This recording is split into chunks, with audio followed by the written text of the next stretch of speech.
SC Verma chapter 2 objective 2 का third problem. क्या कह रहा प्रॉब्लम में?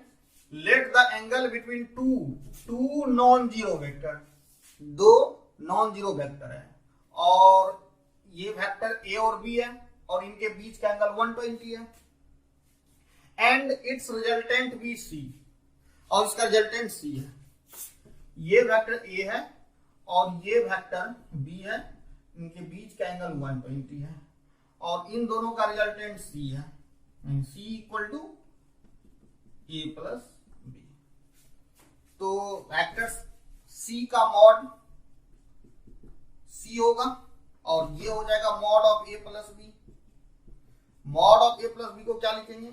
ए square plus B square plus 2ab cos angle कितना है ए और बी के बीच का 120। तो क्या हो जाएगा? Root under A square plus B square plus 2ab cos 120। Cos 120 का वैल्यू रख दें, ये हो गया A square plus B square plus 2ab cos 120 minus 1/2, ये 2 कैंसिल।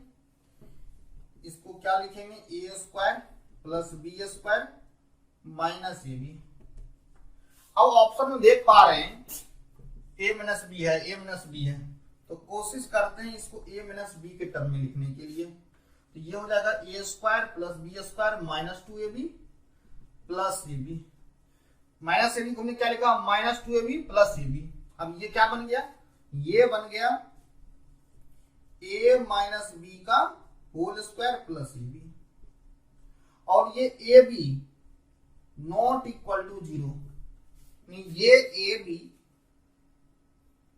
0 नहीं हो सकता। क्यों नहीं हो सकता? क्योंकि ए और बी नॉन जीरो वेक्टर है। जब ये वैल्यू 0 नहीं हो सकता तो ये रूट के अंडर जो वैल्यू है a माइनस बी का whole square plus A B या a माइनस बी के होल स्क्वायर से ग्रेटर होगा। जब यह a माइनस बी के होल स्क्वायर से ग्रेटर होगा तो ये value mod of a minus B से ग्रेटर होगा। तो c का वैल्यू हमें क्या मिला? c का वैल्यू हमें मिला greater than mod of a minus B. अब ऑप्शन चेक करते हैं। c must be equal to a minus B, नहीं हो सकता है। क्यों नहीं हो सकता है? क्योंकि यह वैल्यू ग्रेटर है mod of a minus B से, तो ये नहीं हो सकता। c must be less than, ये भी नहीं हो सकता। c must be greater than, ये हो सकता है, ये c ऑप्शन है। और डी में क्या करा है? c may be equal to a minus b. a minus B के इक्वल हो सकता था जब ये वेक्टर जीरो वेक्टर हो